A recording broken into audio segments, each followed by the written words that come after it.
Welcome to No Budget, the show for filmmakers with no budget by filmmakers with no budget. I'm your usual host, Milo Dennison, and joining me on the love seat today is John Andrew O'Rourke, a Irish-born actor.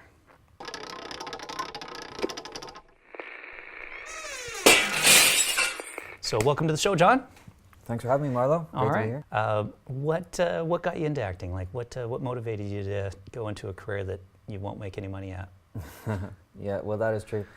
Very good question. I guess I first kind of got that bug when I was about 17, just kind of out of nowhere. It just came into my head, wow, acting. But it wasn't about fame or notoriety or anything like that. It was just like, I think this would be something I'd be good at. So I went to a youth theatre, I think it was called Act 1 in like Rathgar. So this is like back in the year 2000 when I was 17. Then I went to the Gaiety School of Acting. Oh, okay. In 2002, it was acting for camera and youth theatre. That was just like for the summer. Then basically did nothing until about 3 years ago. And I was cast in a couple of plays. I did, for the centenary, the 1916 centenary, there was a play called Nurse Under Fire with the centenary players. And then just by doing that play and doing all the rehearsals and being on stage, it was like, you know what, this feels right. This is like a right fit. This is great. I can really feel like I can express myself here.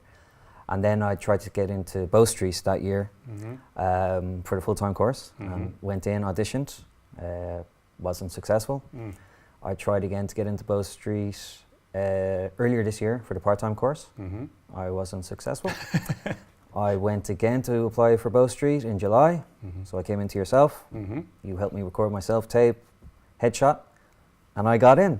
So there you go. D Studios Photography, FYI, we'll get you into Bow Street. So did they give you feedback the first couple times as to why you didn't get in? No, they don't. I guess, you know, they get so many applicants, they wouldn't really have the time. But it was basically, you know, thanks for submitting. And do you prefer stage acting or film acting? Film acting, definitely. Really? Because it's more immersive, I think. You know, with Really? theatre, I think so, yeah. Like theatre, it's, you know, you do all your rehearsals and you learn your lines.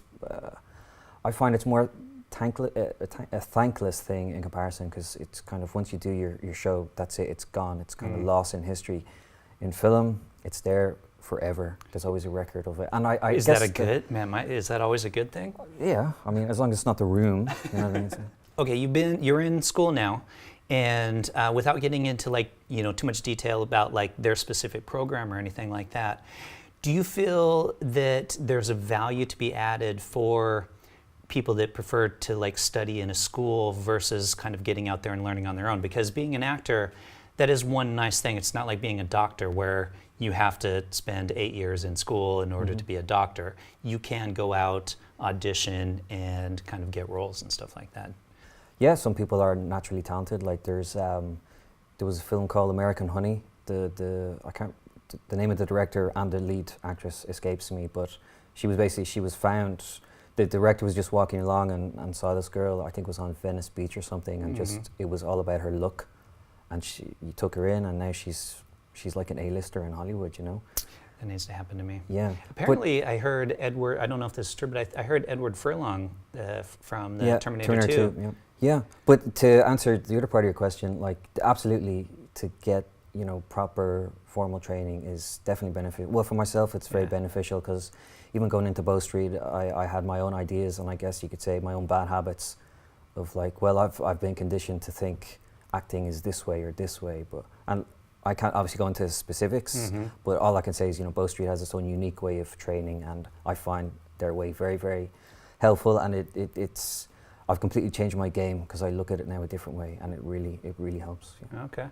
And you do a bit of directing as well, right? Because you've done a few short films. Yeah. I've directed 2 short films. With the first 2 films, great experience. The first one was a graduate film from DIT called Battle Scars. And that won Best Drama at the Royal Television Society in 2016. And then my second film, Little Devil, that's been on the festival circuit. Like, it was in Kerry and Bucharest and Manchester offline. So I would love to make another one, but you know, it's a lot of money, first of all. It's a lot of work, and also just getting a good idea. I am writing a lot still, but nothing really has... Do you have a preference between the two, like directing, acting, writing? Most definitely prefer to be in front of the camera. Okay. Sorry, yeah, in front of the camera, not behind it. Okay. What's the challenge so let's say you're looking at a role and you're getting to, what do you find challenging about it? Like, is there something really challenging that helps get you into that character, into that role? Yeah, I mean, of course it depends on the role and the character. I mean, if it's a serial killer, for example, I guess that's obviously going to be very deep, and you'd have to be very careful if you want to go into that and into that mindset, do the whole method thing. But just in general, in my experience, like I don't have, my experience really is more training as opposed to being on screen. It is a challenge to kind of, you know, you really have to make it believable, I guess. Yeah. And it's, you know, the camera can see everything. So the camera can see if you're not being truthful, if you're not being believable. Like the camera will see it in your eyes, in your face. It's interesting because I've kind of been reading a lot about method actors, and it's an interesting subject because sometimes they get so into it that even when the cameras aren't rolling, the way they treat, you know, crew and everybody they're interacting with pushes people the wrong way. And I find that there's a balance between that. And I also find this too, whenever I'm acting in something, that sometimes I'm getting into character and people are talking to me like, Milo, da da da da, and it's like I'm trying to do my thing, and they don't kind of understand that you've got to, it's just not a switch. Like, how do you deal with situations like that? Are you kind of a bit more method about your thing, or do you kind of switch it on? With some of the work I'm doing now with my training, I have kind of experienced what it's like to put the mask of someone else on. Obviously, there's going to be a little bit of you peeping through, I guess, but there was a recent thing, there's a module we have, a character module, and I definitely embodied a different person, where it wasn't me, and even seeing myself on camera, I even believed it, not to be cocky about it or anything, but I was like, you know, that is believable, and all of the other people in the group as well did a really good job. So I guess to answer your question, I have experienced that. Would I go down the rabbit hole with the whole method thing, like a Daniel Day-Lewis or a Christian Bale? Yeah. If the role called for it, I would consider it. Yeah. I don't know if I'd lose, you know, 5 or 6 stone to play the machinist or anything, but yeah. Okay, let's take a quick break, and then we'll come back. I'll throw it to a preview of one of your films. Awesome. My bag!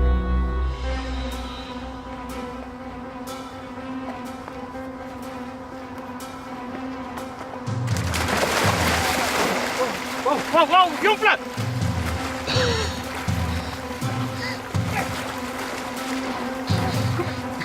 Jesus Christ! I know, it'll be all right. Where is he? He's going. Okay, and we're back. That was a preview of John's film, Little Devil. What film festivals has that been in? So Kerry Film Festival, Bucharest, Shortcut, Cinefest, Manchester Offline Film Festival. Nice. Is it online now? Like, if people wanted to see it, would they be able to? It's not online now. The trailer is on my YouTube page. All right. My YouTube channel is John Andrew O'Rourke, so there you go. But no, it's not readily available because it's still on the festival circuit. Okay. Okay, so let's get into acting. So we really want to kind of focus on that. Yep. So how do you deal with anxiety when it comes to, I know a lot of actors in general get anxiety and stuff like that, and different ways of dealing with that. Yeah, it's a really strange thing. It doesn't really affect me at all. Really? Like, so you've got some super big audition coming up. It doesn't faze me, and that might sound a bit odd. I guess I'm a bit of a freak show, really. I mean, I would get anxious walking down the street, you know what I mean? I'd get anxious getting on the bus. There's something about acting just doesn't faze me. I just feel at home, and I feel like I'm around like-minded people and everything, and I feel like, well, this is a place I can express myself. Okay. It just doesn't faze me. It's odd. But like I said, walking down the street could faze me, but you could talk to the average Joe or whatever, and they'd have no problem walking down the street. But if you ask them to stand in front of a camera or maybe even give a public presentation, they'd probably rather jump off a cliff. So there you go. How do you prepare for an audition then? What's your system? Do Um, you have a system? Not really, not Okay. really. I used to, no, not really. Once the lines are down and all of that is down, once the prep is done, What's the prep? Like, how do you prep? So I just threw a script on your lap, Yeah. said, I want you to read for this tomorrow. yeah. What would you do? Well, first of all, and the most important thing is I wouldn't panic, Mm-hmm. because that's game over then. Obviously, I would just thoroughly go through everything on the script and kind of absorb it and everything and have a look at the character and see what's going on and who is this person, you know what I mean? So then when I walk in the room, once I walk in the room, then I would feel relaxed. If I hadn't have done any kind of prep, I would feel very phased. Okay. Yeah, and they would see that, you know, casting director and everything would see that once you walk in the room. If you're unsure of anything, What if it's a cold audition? How would you deal with that? So you come in, read, here's the script, you've got 5 minutes to look it over, and then go into that room. yeah. Well, I've not been in that position yet, but so I That don't happens. know. Yeah, Mm. yeah, it's all ahead of me, but Yeah. I guess when it happens, I'll be able to better Answer that question. yeah. Come back on the show and be like, Milo, okay, it happened. I When just I'm want back to to- answer. I just when want to I'm- answer this one yeah, question, and okay, and I'm out. That's the end of the interview. You've done extra work then? Yeah. How do you find that? It was good. Maybe to go back to the question on anxiety. You thought of an answer now? I actually did have a slight case, and it was a weird case. I was a special extra on Ripper Street, so Okay. I was cast as a Lithuanian man called Nadelman, Okay. and he had been bitten to death by who they suspect was Jack the Ripper. So basically, I'm in the morgue, half naked, with prosthetic bites all over my torso and everything, and my neck. And the scene was with Matthew McFadden and Jerome Flynn and Adam Rothenberg, and they were having this scene. They were kind of bending over, having this scene. And then the director, once he said action, I don't know, once I was lying on that slab, just the realization of, okay, this is Ripper Street. These actors are known actors. The reality just hit me, and I just froze, and I couldn't move because in the scene I'm dead. Can't move. So that's good. Can't breathe. Okay. Well, that's perfect. not good because when the camera was rolling, I couldn't move, so I was freaking out inside, Uh-huh. and that definitely rattled me. Okay. I don't know what it was. Just a bucket of cold water in the face. Yeah. I think I'd be okay now. Yeah. It was just How'd you deal with it then? the scene was rolling, Yeah. and I was still, but I just kind of flinched a little bit like that, and I could. And they just yelled hear at the- you? I just heard the director off screen. Fucking extras. God damn them. But, no, it was all good. It was a great experience. That's really good because that's considered a featured extra. Yeah. So. Yeah. Featured actually, yeah. Nice. And if people want to find you, where can they find you if they're looking to cast their next big budget feature film? Oh yeah, great question. So I have a website. It's johnandrewowork.com. We'll throw a link up. So one word. So it's john-andrew-owork.com, Okay. and all my credentials are there. My show reel is there. Training, all of that. So. Well, thanks for watching the show. Hopefully you got something useful out of that. And until next time. Oh no, wait. I had an outro. Wait. My new outro is, until next time, that's a wrap. What's the toughest thing about approaching a role? Sorry, let me do that again. No, that's a good question, but more wait, specific. More Again, yeah. Yeah, put in the front. What Okay. what do you normally Right do into to space. warm your vocals up? Second sticks. Okay, no budget interview with John. Two Take lessons. 1. Good man. Okay. It was too soon, All right. so I don't remember. So, in your own time, guys.